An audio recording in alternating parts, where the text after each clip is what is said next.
What's up, everybody? The X-Men are back, and just as awesome as when we left them, as Marvel Animation's X-Men 97 had its two-episode premiere today. There are going to be spoilers here in my breakdown for the episode, so you've been warned. Now let's get into these episodes. We're going to go into each episode individually here, so let's get started with episode 1, which before we even get into that one, I just have to mention how much just pure joy those opening credits brought me. I mean, it's just a slightly altered version of the classic one, and it was the first of many, many great things about this two-episode premiere. But anyway, this one opens with Charles's death being covered on the news still a year after he was murdered by Gyrick. Then we see Roberto da Costa, who us comic fans do know as Sunspot, being rescued by Storm, Bishop, and Cyclops in an amazing fight scene, which again was just the first of many here.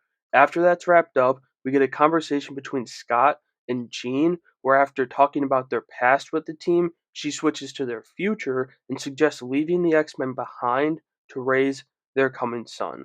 But they put it on hold as well. Some of the team goes to visit Gyrick in prison for information. The rest jet off to find Trask. While they're at the prison, Jean is back at the mansion and she uses Cerebro to get into Gyrick's head, but then she's sucked in by Master Mold. She does come out okay, definitely a bit rattled, but also with a location on Trask. So the team tracks him down, and when they get close, the plane is destroyed by Sentinels. The team falls down into action. And by the way, I mean this scene makes me think of it, but just throughout the whole show, the use of Scott's powers, Cyclops, have been so damn cool. But this scene again really stood out.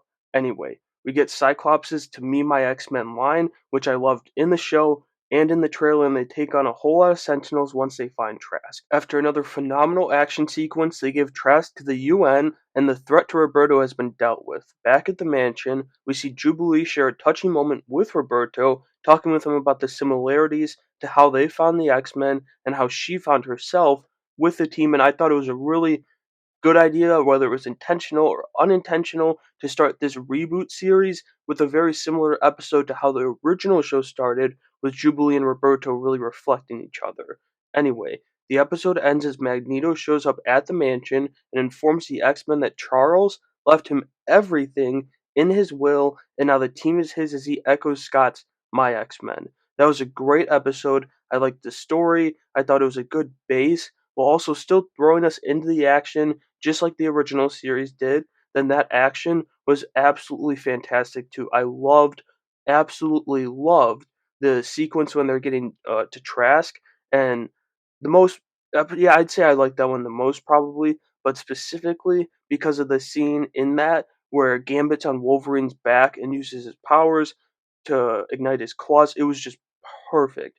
So the episode nailed all that, and the episode also nailed the use of its nostalgia, from the opening and closing credits to just the vibe of the show itself. Now, really quick before we get into episode 2, I wanted to thank you for giving me your time and checking out my breakdown. If you're enjoying the video so far, I'd appreciate it greatly if you subscribe to the channel to show your support in the freest and easiest way possible. So, thank you once again for checking out my video. Now let's get back to it. Episode 2 opens as Magneto is off saving both humans and mutants to show he's truly trying to honor Charles's final wish of him to walk his path of coexistence with the humans. I love his costume, by the way, in this. It's a really cool design to choose to adapt, and then you throw this great story we get with him on top of that. Perfect. When he returns to the mansion, though, he informs the team that he sent a group of mutants, the Warlocks, to the island Genosha, and then addresses the team on how things are going to be with him as their leader. He and Scott do have a little beef consuming the room, understandably so, considering their history, and it's so bad, Scott doesn't want to leave anymore. Then we get a scene with Jean talking with Storm about her fear of mothering a mutant and her guilt-ridden wish of her son to be born a human. This wasn't some, big action sequence to gawk at, but I really love the character moment with scenes like this, and there were quite a few in this episode. In another room, though, of the mansion, obviously, Magneto and Rogue share a moment too, in a different fashion than Storm and Jean, albeit, as they discuss Charles and why Magneto is doing what he's doing now.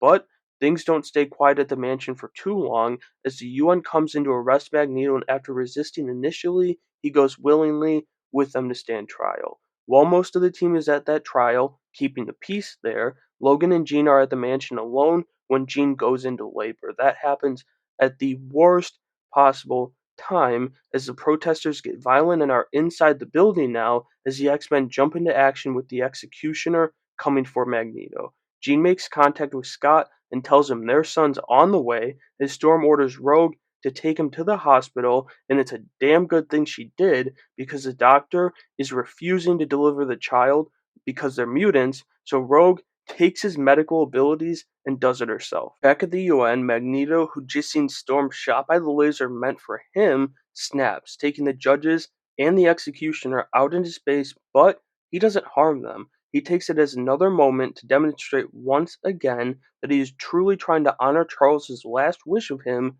and be better. As a result, he's pardoned by the UN and talks are underway to invite Genosha to be a part of the United Nations. At the hospital, Scott and Jean hold their baby boy who needs a name, and it's going to be none other than Nathan Charles Summers. I was kind of shocked that, he came so early on in the show, but I guess that does probably mean Jean will be back in action sooner because they're definitely going to stay at the mansion after all this, so it's cool with me. Then, at that mansion, Beast examines Storm's blood after she was shot with a concentrated dose of the energy in the collars that temporarily take away their powers, and it's the worst possible outcome as Hank fears this time it'll be permanent. The episode ends as Storm leaves the X-Men after her incident, and as her letter is read aloud with Storm's voice first, and then it closes with Jean's voice as we see shots all throughout the mansion before the team is all together processing what's happened when the doorbell rings and a second Jean shows up. And I'm assuming here it's going to be Mystique, but it's also kind of like, what if pregnant Jean was Mystique? That would be pretty crazy, but we'll find out next week and our crazy theories will be over with.